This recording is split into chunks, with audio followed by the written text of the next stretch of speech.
Hi, my name's Andrea. I run a business called Applause Genie, and I guess I'd describe myself as a success strategist for creatives. So I help creatives with a number of aspects of their business. I got into this industry, firstly I guess because I was a graphic designer and we didn't learn much about business at all. And I had a copyright issue and had to really quickly learn about the business of being creative.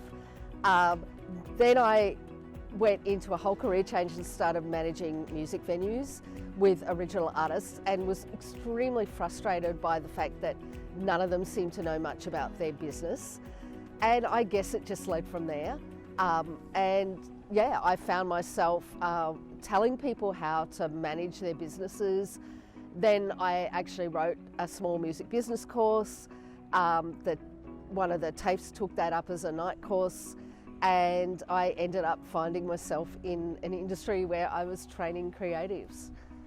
So last year I applied for funding for a series of masterclasses, and that's something that I've done before, that the council were really excited for me to do.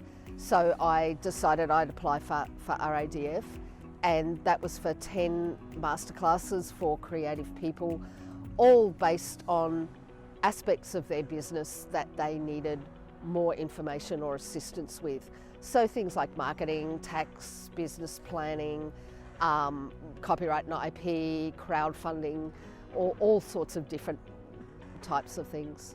I first found out about RADF funding many years ago by applying for a grant for a project to put together a compilation album of local musicians. I actually didn't get that grant because the council approached me directly and said, we have some arts projects on and we're just going to fund you directly and leave that funding for other people. And in the process of being funded directly by council, they also asked me to be on the RADF committee. So I sat on that committee for 2 years.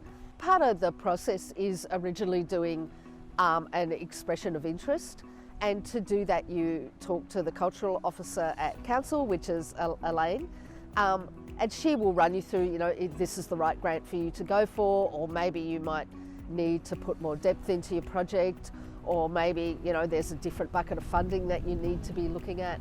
So that really gets you in the early stages thinking about the process and thinking about the types of things that you need to gather to undertake that process.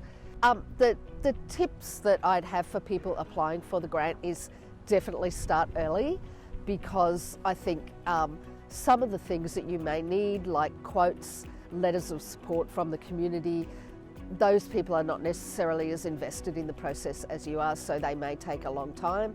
And also sometimes putting your budget together can be a bit difficult for people, so the longer you've got, the better it is and the less stressed you'll be.